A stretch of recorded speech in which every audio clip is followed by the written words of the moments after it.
We have a story for you tonight that is more than inspirational. It's miraculous. A West Bank man was told he only had a few months to live. Today, he's tearing off pages of the calendar he never thought he'd see. Is it his religious dedication, his positive attitude, his family and friendships that keep him defying the odds? It's a mystery even doctors can't explain. Sunlight spills onto tranquil greens at Timberlane Country Club. But listen. Cat A.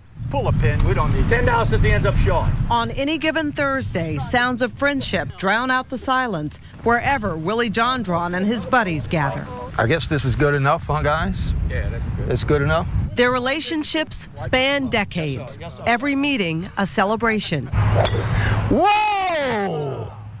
What am I doing in this group? Because Willie Jondron, 5 please, on the tee, dead man walking, isn't supposed to be alive. They have some wonderful names for me at Timberlane. They call him the corpse, dead man walking. One lung blankety blank. Gotta tease him.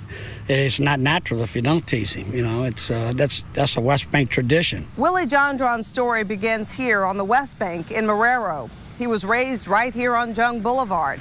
Asbestos was common here long before it was found to be dangerous.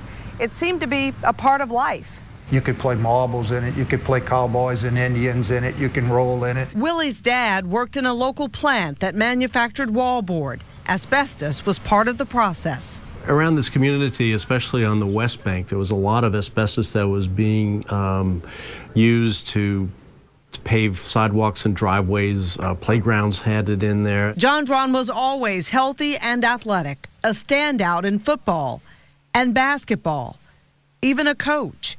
But the cancer lurked all the while. It takes 25 to 35 years to manifest before it comes out. In April of 2002, Jondron was diagnosed with mesothelioma, a typically fatal disease associated with asbestos exposure. After the diagnosis, Jondron said a nurse on the night shift came into his room at Baptist Hospital. She put a hand on my tumors, and she said, "Mr. Jondron," she says, "you're going to be fine. I'm your guardian angel." We never saw again. 10 months before the diagnosis, Willie had married Grace Caluette, a delivery room nurse. For these newlyweds, married life began on a note of near desperation. And in August, we'd go to Brigham Women in Boston and have the operation to remove my right lung, the lining of the lung, half my diaphragm, the number 6 rib. They gave me 5 to 20 months to live after that. And that was August the 7th, 2002. Jondron is a devout Catholic. Once out of ICU at Brigham Women's, he drew strength from the prayer cards that friends and family had given him. One card seemed special. I put that prayer cards on my shelf, and when I turned the lights out that night, that picture of that Blessed Virgin Mary glowed all night long. The power of his faith was pitted, though, against astronomical scientific odds. Once the diagnosis is made and is producing symptoms, then the survival is fairly short. But for Willie, months turned to years. Everything that happened was kind of like cascading, you know, one type of miracle after another. 5 years went by with no major health setbacks. Then in the fall of 2007, Jondron began to have severe pains in his back. The feeling was the same as it had been in 2002. They did the CAT scan. There was almost a 2-inch in diameter tumor resting on top of my liver in between the 9th and 10th rib. And you said? Here we go. The tumor was malignant. This time, doctors gave Jondron 4 months to live, a year tops with intense chemo. Every 18 days, 3 days in a row, 7 hours a day. They were giving me so much, they were pumping it in a portacath and in IV. I was so sick, I went down to 140 pounds. I threw up for 11 days and nights. Jondron was withering away, but prayed that he'd live to see his first grandchild, who would be born that December. His body couldn't take the strain of any more chemo. They called Dr. Seiler.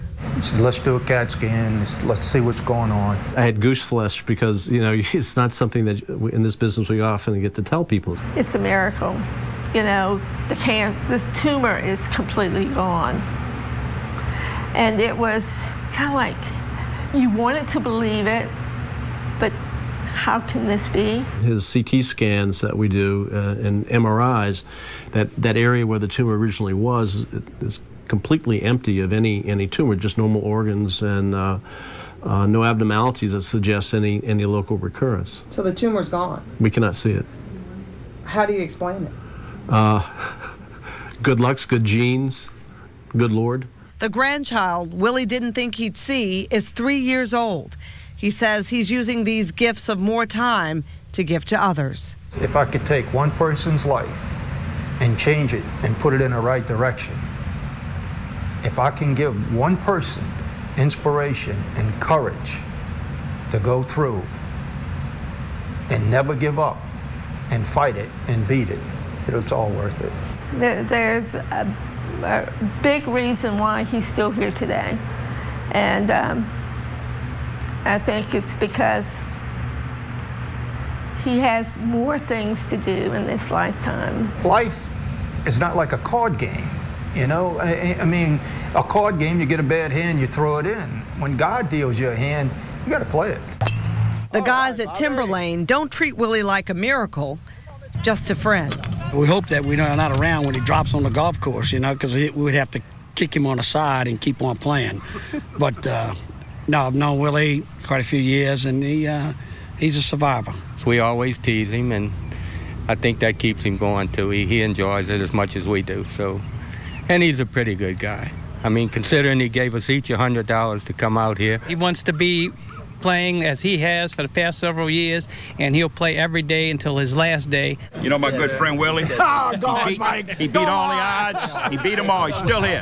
He's a little ugly, but he's still here. Oh, God. Half that fee will end up. And Dr. Milton Seiler says there is evidence and studies that faith improves the quality of life for people with cancer, but he also points out the importance of vigorous therapies that Willie received. The doctor also says surgery, the medical and radiation oncology all work together to give a patient the best chance. Now, Seiler also says doctors still don't know everything about how the immune system works, but he believes Willie John has an immune system that is apparently super vigilant.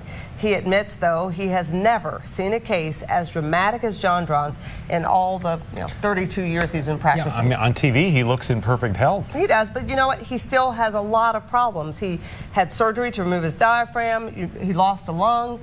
He still sometimes has trouble breathing. He gets tired easily, but he doesn't stop. You saw him on the golf course. No. And I guess it's positive attitude that helps keep him going. Whether it's that or divine intervention, I guess we'll never know. Inspiring, whatever. All right.